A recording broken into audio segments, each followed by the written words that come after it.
All right, part 2 of my page 7 review from yesterday.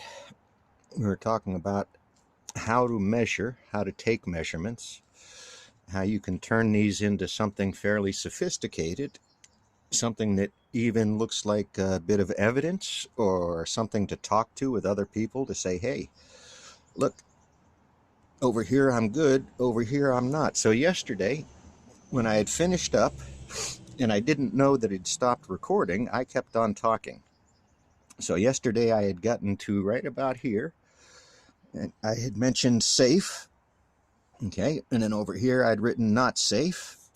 So somehow we determined that this area shouldn't be hung around, right?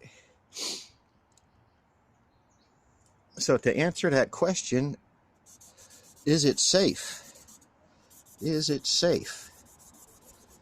Take some kind of knowledge and understanding of the question you're asking.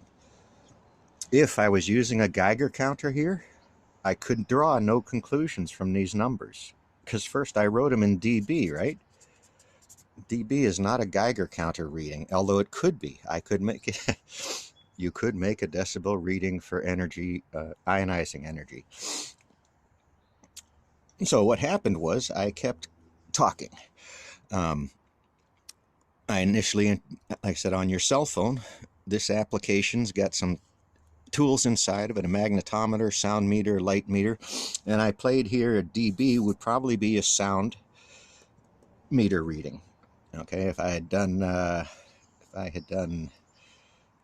what's the measure of light? Forget what light's measured in. I think I had that same challenge yesterday. So we could use a Geiger counter, right? And it would be in counts per minute. It's like my pen's dying.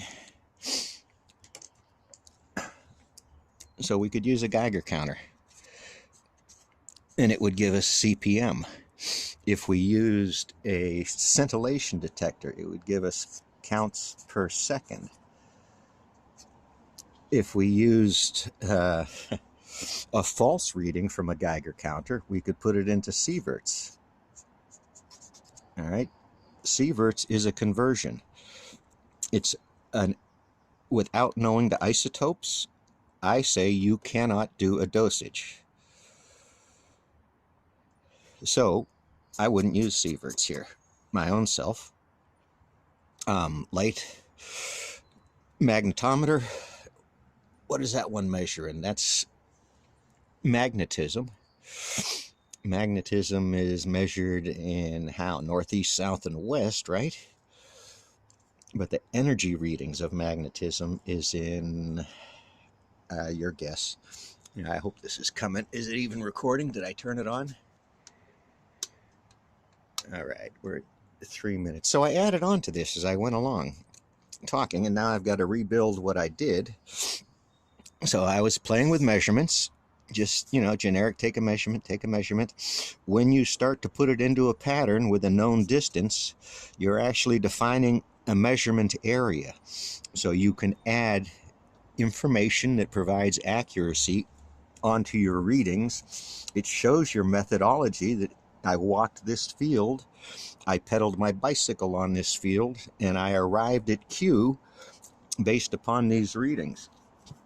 Now, if these were count readings, right? Say I started with 15 counts over here, that would be a very good background reading. Here I'm getting 30 counts per minute from my detector. So, and that is pretty much the average for this area for that type of detector. And I've had 6 different types of detectors to look at and compare numbers to. So I know where we are today, and I'm still looking for changes tomorrow if there should be a reason for a change. Folks get paid good money for doing this stuff. These are science and engineering and technical jobs. And a lot of people do these things without degrees. They act under the authority of the licensing organization that they work for. So they're technicians, they're tradesmen. So now my Geiger counter is in counts per minute. I said before I expect, 32 CPM here. If my 32 CPM, its actual number, because the meter efficiency is at best 70%, it's only seeing, or I'm sorry, 30%, it's only seeing 30% at best of the particles going by. So my count of 32 CPM is only 30% of the total amount of that energy passing by.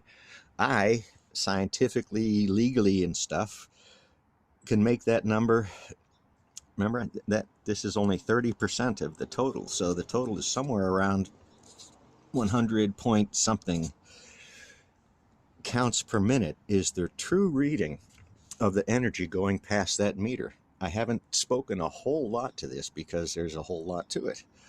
When I get into a scintillation detector, this thing might be screaming, or you would think screaming compared to counts per minute. It might be sitting there, that 32 counts per minute from a scintillation, from a Geiger counter, might be 20,000 per second from a scintillation detector, because it is so much more sensitive and it sees more than the detector in the Geiger counter. So this isn't easy. So in here, all of a sudden, I've got Geiger samples that wasn't on yesterday's page, and I've got labs. All right, now this is the trick right here. I mentioned Geiger counters. These things are all, there's a lot of Geiger counters out taking numbers and readings.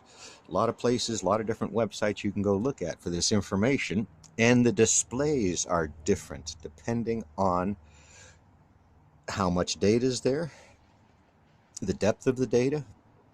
It might just be an old map with the colors turn red or yellow. There's no size of the, so by having this granularity in measurements, you can measure size. If a wave comes across and I had meters out here, I would see it hit here and a minute later hit here, and I know I've got something going on that I should go look for.